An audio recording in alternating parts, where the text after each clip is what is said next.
Hello everyone, आप सभी का अपना यूट्यूब चैनल starstudy.com में मोस्ट वेलकम है, स्वागत है। तो आज हम लोग करने वाले हैं क्लास 10 मैट्रिक बोर्ड एग्ज़ाम 2022 के लिए सोशल साइंस, सामाजिक विज्ञान का इकोनॉमिक्स, अर्थशास्त्र लेकर के आई हूँ मैं इस वीडियो में।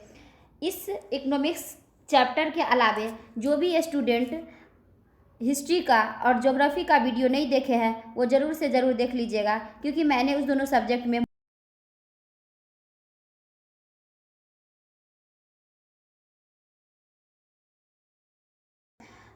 इस सब्जेक्ट के अलावे सोशल साइंस के अलावे आप किसी भी सब्जेक्ट का previous year question chapter wise, more question practice set, model set, objective subjective किसी भी सब्जेक्ट का प्रैक्टिस करना चाहते हैं तो आप लोग का अपना वेबसाइट हो गया starstudy.com पे जा करके डायरेक्ट गूगल पे विजिट कर सकते हैं या यूट्यूब पे सर्च कर सकते हैं। तो चलिए लास्ट तक बने रहिएगा इस वीडियो में, और मोस्ट प्रीवियस क्वेश्चन आप लोगों के लिए है और अपने दोस्तों के पास ज़रूर शेयर कीजिएगा इस वीडियो को, और बेल आइकन को ज़रूर लास्ट में प्रेस कीजिएगा ताकि अगला चैप्टर का नोटिफिकेशन आप लोग को मिलता रहेगा। तो चलिए आइए हम लोग शुरू करते हैं कि पहला चैप्टर है इकोनॉमिक्स का अर्थव्यवस्था एवं इसके विकास का इतिहास। हमारे अर्थव्यवस्था का किस तरह से विकास होता है उसके बारे में आज हम लोग पढ़ने वाले हैं इस चैप्टर में। तो फर्स्ट क्वेश्चन देखते हैं इस चैप्टर का, पहला चैप्टर का पहला क्वेश्चन, इनमें किसको प्राथमिक क्षेत्र भी कहा जाता है? तो इसका राइट आंसर हो जाएगा बी, कृषि क्षेत्र। तो प्राथमिक क्षेत्र से पहले मैं आप लोगों को बता दे रही हूँ कि प्राथमिक क्षेत्र क्या होता है, द्वितीय क्षेत्र क्या होता है और तृतीय क्षेत्र क्या होता है, जो कि इस चैप्टर से जुड़े हुए हैं। तो बच्चों, प्राथमिक क्षेत्र वो होता है जिसको हम लोग कृषि क्षेत्र कहते हैं। इसमें कृषि कार्य किया जाता है, यानी प्राकृतिक संसाधनों का उपयोग करके किसी वस्तु का उत्पादन करते हैं तो उसे क्या कहते हैं? प्राथमिक क्षेत्र। जैसे कि हम लोग का हुआ कि कृषि, डेयरी, मत्स्य और वनों से प्राप्त करते हैं, इसलिए इसे इस क्षेत्र को कृषि क्षेत्र भी कहते हैं। अब थोड़ा सा हम लोग द्वितीय क्षेत्र के बारे में भी जान लेते हैं कि द्वितीय क्षेत्र क्या है। तो द्वितीय क्षेत्र की गतिविधि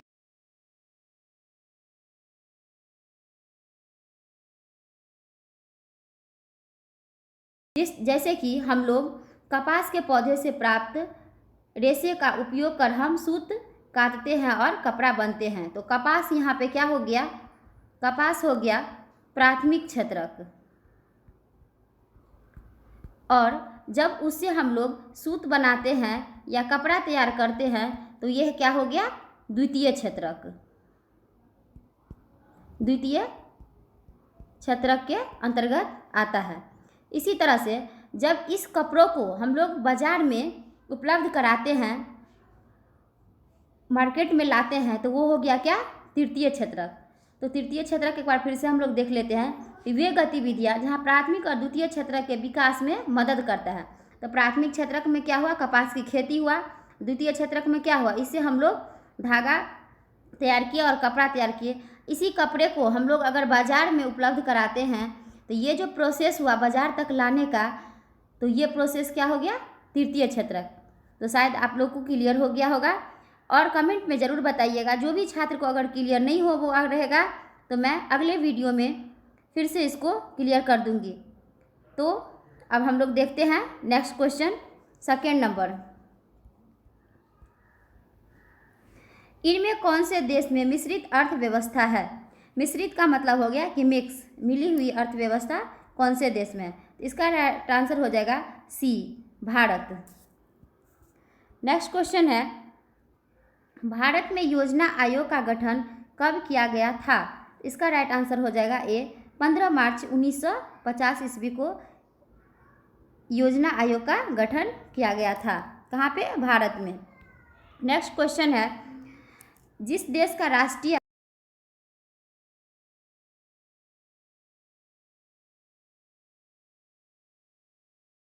हो जाएगा बी, विकसित। बच्चों यहाँ पे एक है होता है विकसित और एक होता है अविकसित या विकासशील। तो जिस देश का आय ज़्यादा होगा वह विकसित होगा, और जिस देश का राष्ट्रीय आय कम होता है उसको बोलते हैं विकासशील। क्या हो जाता है? विकासशील। शील। तो क्वेश्चन पूछता है कि भारत कौन सा देश है, विकसित देश है या विकासशील देश है। तो हमारा जो भारत है वो एक विकासशील देश है, क्योंकि भारत क्या है, एक कृषि प्रधान देश है। भारत के अधिकतर लोगों का पेशा क्या है, कृषि है। इसीलिए भारत क्या हो गया, विकासशील देश हो गया। और हमारा अमेरिका जो हो गया वो क्या है, विकसित देश है, क्योंकि इसका राष्ट्रीय आय जो है वो क्या है, अधिक है। और हमारे देश का क्या है, भारत का राष्ट्रीय आय कम है, इसीलिए वो क्या हो गया, विकासशील देश हो गया। तो शायद आप लोग को समझ में आ गया होगा। तो चलिए हम लोग नेक्स्ट क्वेश्चन देखते हैं, 5 नंबर। इनमें से किसे पिछड़ा राज्य कहा जाता है। तो इसका राइट आंसर हो जाएगा सी, बिहार। नेक्स्ट क्वेश्चन है, तो 6 नंबर क्वेश्चन देखते हैं हम लोग।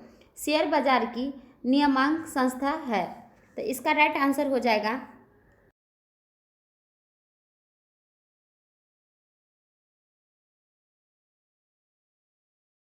इसका फुल फॉर्म भी पूछ सकता है, और इसका मुख्यालय कहाँ है, मुंबई में है। तो नेक्स्ट क्वेश्चन देखते हैं हम लोग, 7 नंबर। भारत में किस राज्य की प्रति व्यक्ति आय सबसे कम है। इसका राइट आंसर हो जाएगा ए, बिहार। नेक्स्ट क्वेश्चन है 8 नंबर। भारत में नीति आयोग की स्थापना हुई। तो नीति आयोग की स्थापना कब हुई थी। इसका राइट आंसर हो जाएगा सी, 2015 में। नेक्स्ट क्वेश्चन देखते हैं हम लोग, 9 नंबर। मिश्रित अर्थव्यवस्था का राष्ट्र है। तो इसका राइट आंसर हो जाएगा ए, भारत। भारत में क्या है, मिश्रित अर्थव्यवस्था है। नेक्स्ट क्वेश्चन है, योजना आयोग के सदस्यों की संख्या होती है। तो कितना होती है, 8। नेक्स्ट क्वेश्चन देखते हैं हम लोग, 11 नंबर। बिहार में जीवन यापन का मुख्य साधन है। तो बिहार की बात हो रही है, शायद सबको पता होगा जो भी बच्चे बिहार के हैं कि क्या है, बिहार में सबसे ज़्यादा जीवन यापन कृषि कार्य से होता है। नेक्स्ट क्वेश्चन है 12 नंबर। देश में सब्जी के उत्पादन में बिहार का स्थान है। ये कितने नंबर पे सब्जी उत्पादन करने में स्थान है इसका, तो दूसरा। नेक्स्ट क्वेश्चन है 13 नंबर। भारत के पड़ोसी देशों में किस देश का प्रति व्यक्ति आय सबसे अधिक है। तो इसका राइट आंसर हो जाएगा सी, श्रीलंका। भारत के 4 पड़ोसी देश है, पाकिस्तान, नेपाल, बांग्लादेश, श्रीलंका। तो इसका राइट आंसर क्या हो जाएगा कि प्रति एक व्यक्ति आय पूछ रहा है कि भारत से सबसे ज़्यादा अधिक किस देश का है, तो श्रीलंका का है। ये भारत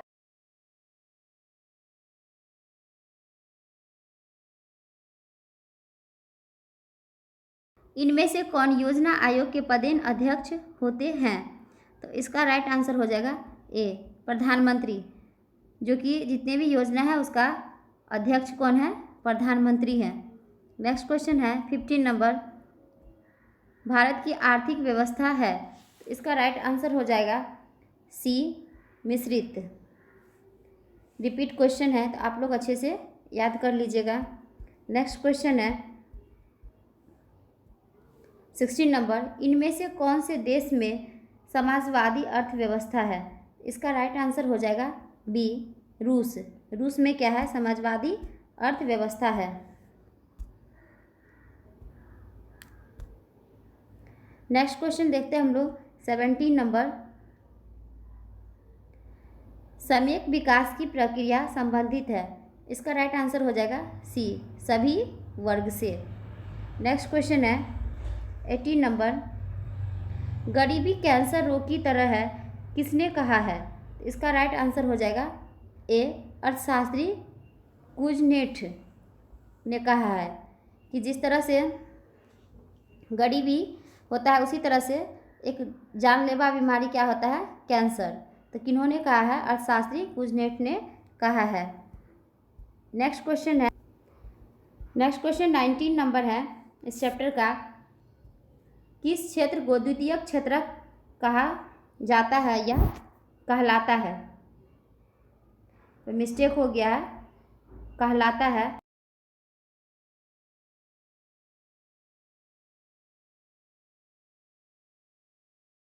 उत्पादन होता है उसका हम लोग क्या करते हैं, उद्योग में लगाते हैं, उसके बाद उद्योग से फिर कहाँ जाता है, मार्केट में जाता है। तो वो क्या हो गया, तृतीय क्षेत्रक हो गया, जो कि पहले ही मैंने डिफाइन कर चुकी हूँ, प्राथमिक क्षेत्रक, द्वितीय क्षेत्रक और तृतीय क्षेत्रक। तो वीडियो को आप लोग लास्ट तक देखते रहिए ताकि आप लोगों को सारे क्वेश्चन क्लियर हो जाएंगे।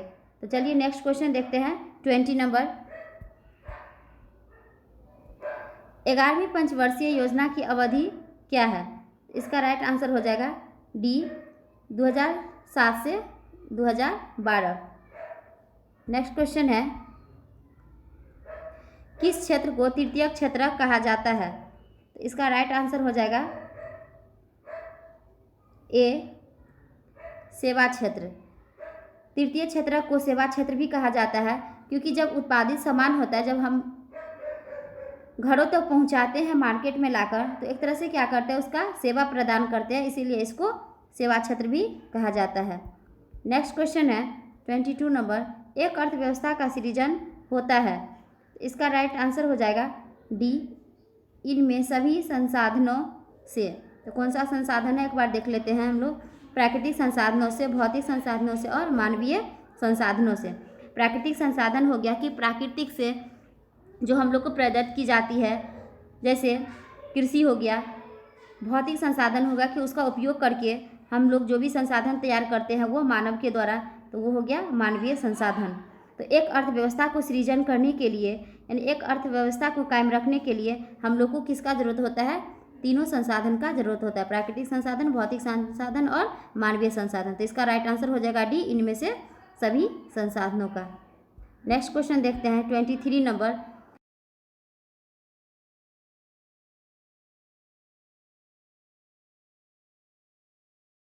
बावन ईस्वी में। नेक्स्ट क्वेश्चन है 24 नंबर, किसी अर्थव्यवस्था में उत्पादन के साधनों पर किसी व्यक्ति या निजी संस्था अधिक रहता है। तो इसका राइट आंसर हो जाएगा आप लोगों के लिए ए, पूंजीवादी अर्थव्यवस्था में, यानी पूंजी की किसी भी अर्थव्यवस्था को निजी संस्था बनाने के लिए सबसे महत्वपूर्ण क्या होता है, पूंजी की। तो नेक्स्ट क्वेश्चन देखते हैं 25 नंबर, भारत की प्रथम पंचवर्षीय योजना का कार्यकाल था, यानी कितने से कितने अवधि तक भारत में प्रथम पंचवर्षीय योजना आया था। तो इसका राइट आंसर हो जाएगा बी, 1951 से 1956। और लास्ट वाला भी मैंने बता दी हूँ। तो दोनों आप लोग के लिए बहुत ही वीवीआई क्वेश्चन है जो कि आप लोगों के आगामी बोर्ड एग्जाम में आने की संभावना है। तो आप लोग अच्छे से तैयारी कीजिए, अच्छे से मेहनत कीजिए। नेक्स्ट क्वेश्चन है, आर्थिक संरचना का एक मुख्य अंग है। इसका राइट आंसर हो जाएगा सी, यातायात एवं संचार। नेक्स्ट क्वेश्चन है 27 नंबर, आर्थिक क्रियाओं का उद्देश्य होता है। इसका राइट आंसर हो जाएगा ए, जीविकोपार्जन। जिससे जीवन चलता है उसको क्या बोलते हैं, जीविकोपार्जन। नेक्स्ट क्वेश्चन है 28 नंबर, पशुपालन एवं मत्स्य पालन किस क्षेत्र का अंगक है। तो इसका राइट आंसर हो जाएगा ए, प्राथमिक क्षेत्रक का, क्योंकि पशु से जो हम लोग दूध मिलता है और मत्स्य से मछली, तो वो किसके अंतर्गत आता है, प्राथमिक क्षेत्रक के अंतर्गत आता है। नेक्स्ट क्वेश्चन है 29 नंबर, निम्नांकित में से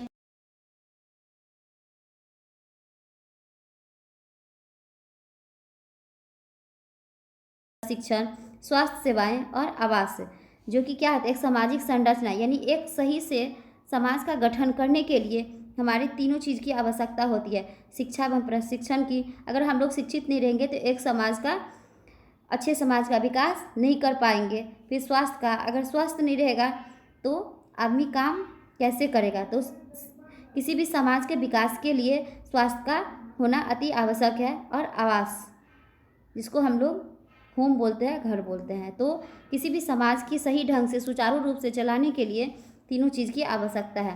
तो इसका राइट आंसर हो जाएगा डी, उपर्युक्त सभी। नेक्स्ट क्वेश्चन है 30 नंबर, सामान्यतः किसी देश के विकास का स्तर किस आधार पर निर्धारित किया जाता है। तो इसका राइट आंसर हो जाएगा डी, इनमें से सभी। तो क्या है, हम लोग देख लेते हैं। ऑप्शन ये है, प्रति व्यक्ति आय, साक्षरता दर और स्वास्थ्य की स्थिति। तो क्या कहते हैं, विकास। तो हमारा जो डेवलपमेंट होता है उसको सही स्तर पे लाने के लिए प्रति व्यक्ति आय यानी आमदनी की बहुत ही महत्वपूर्ण रोल होता है। उसके बाद साक्षरता दर, यानी जब तक परिवार में शिक्षित नहीं रहेंगे तब तक उसका विकास नहीं हो सकता है। उसके बाद स्वास्थ्य, अगर स्वस्थ रहेंगे तब हम लोग कोई काम कर पाएंगे। इसीलिए किसी भी देश का विकास का सही स्तर यानी डेवलपमेंट के लिए मोस्ट इम्पॉर्टेंट है 3 पॉइंट्स, प्रति व्यक्ति आय, साक्षरता दर और स्वास्थ्य की स्थिति। इसका राइट आंसर हो जाएगा इनमें से सभी। नेक्स्ट क्वेश्चन है, अर्ध विकसित देशों की कार्यशील जनसंख्या का अधिकांश भाग संलग्न रहता है। तो इसका राइट आंसर हो जाएगा ए, प्राथमिक क्षेत्र में। तो अर्ध विकसित, या पहले ही मैंने बता चुकी हूँ कि अविकसित या विकास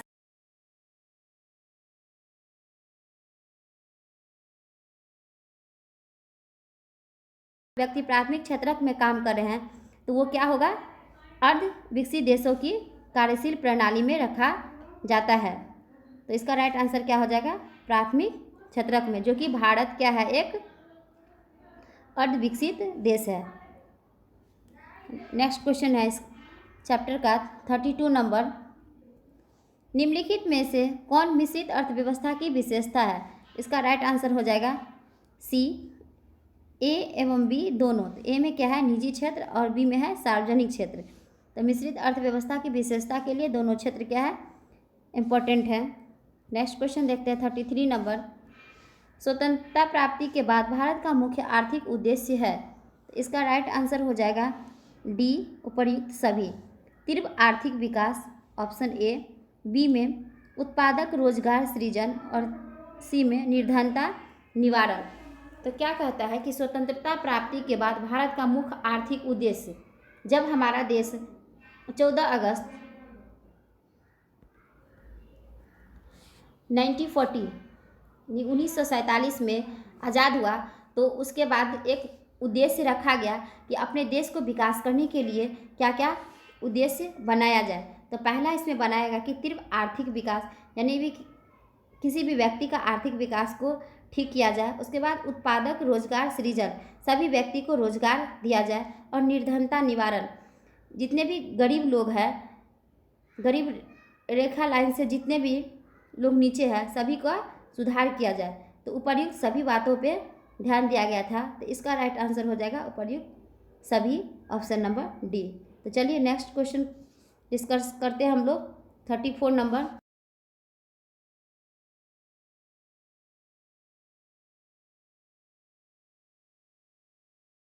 डी, उपर्युक्त सभी। तो देख लेते हैं हम लोग 1 बाय 1 करके। ये जनसंख्या में तीव्र वृद्धि, कृषि पर अत्यधिक जनभार, बाढ़ एवं सूखा का प्रकोप। तो हम लोग पहले ही जान चुके हैं कि बिहार क्या है में सबसे अधिकतर लोगों के मुख्य पेशा क्या है, कृषि है। और सबसे असुविधाजनक बात है अशिक्षा, जिसके कारण क्या है कि लोग जनसंख्या में तीव्र वृद्धि कर रहे हैं और कृषि पर आधारित है। और सबसे अत्यधिक इम्पोर्टेंट बात यह है कि बाढ़ एवं सूखा का भी प्रकोप सबसे ज़्यादा रहता है। तो इसीलिए बिहार राज्य जो है सबसे क्या है, पिछड़ेपन की स्थिति में आ गया है। तो इसका राइट आंसर हो जाएगा उपर्युक्त सभी। आप लोगों की ये चैप्टर बहुत ही वीवीआई चैप्टर है, इसीलिए आप लोग लास्ट तक ज़रूर वीडियो को देखिएगा और अपने दोस्तों के पास ज़रूर शेयर कीजिएगा और अच्छे से अच्छे आगामी एग्ज़ाम के लिए तैयारी कीजिएगा। तो चलिए देखते हैं हम लोग 35 नंबर क्वेश्चन इस वीडियो का क्या है। 35 नंबर क्वेश्चन, आर्थिक विकास की माप के लिए सबसे उपयुक्त सूचांक है। तो इसका राइट आंसर हो जाएगा बी, प्रति व्यक्ति आय, यानी किसी व्यक्ति का जो आय होता है वो आर्थिक विकास के लिए सबसे ज़्यादा इम्पोर्टेंट है, महत्वपूर्ण है। नेक्स्ट क्वेश्चन है 36 नंबर, बिहार के जमशेदपुर में लोहा एवं इस्पात के कारखानों की स्थापना हुई थी, यानी कितना ईस्वी में लोहा एवं इस्पात की कारखाना जमशेदपुर में स्थापना किया गया था, कहाँ पे, तो बिहार में। तो इसका राइट आंसर हो जाएगा सी, 1907 ईस्वी में। नेक्स्ट क्वेश्चन देखते हैं हम लोग 37 नंबर, निम्नांकित में कौन सा देश विकसित अर्थव्यवस्था का उदाहरण है। तो इसका राइट आंसर हो जाएगा ए, अमेरिका। और पहले भी मैं बता चुकी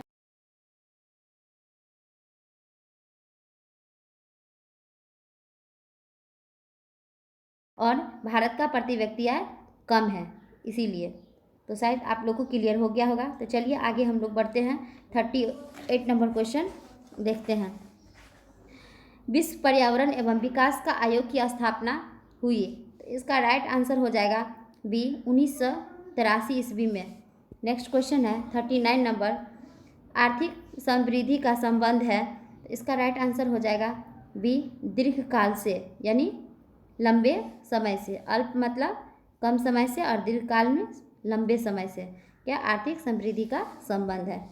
नेक्स्ट क्वेश्चन देखते हैं 40 नंबर। आर्थिक विकास का गैर आर्थिक कारक कौन है। इसका राइट आंसर हो जाएगा सामाजिक संस्थाएं।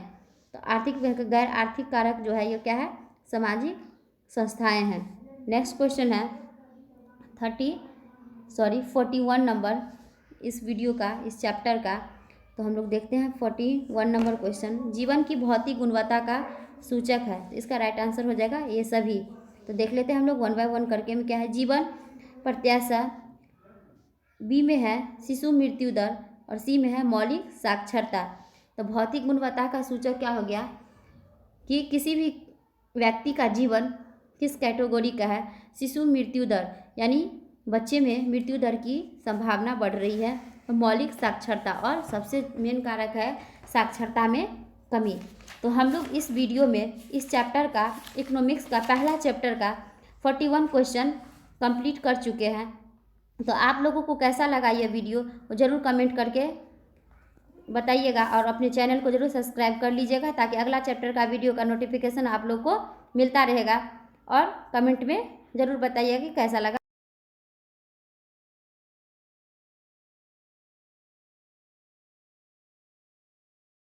अच्छे से अच्छे बताऊंगी। तो आप लोग अच्छे से प्रिपरेशन कीजिए। नेक्स्ट एग्ज़ाम 22 में जो आप लोग का एग्ज़ाम होगा इसका। All the best. Thank you for all student. तो चलिए हम लोग मिलते हैं फिर नेक्स्ट वीडियो में।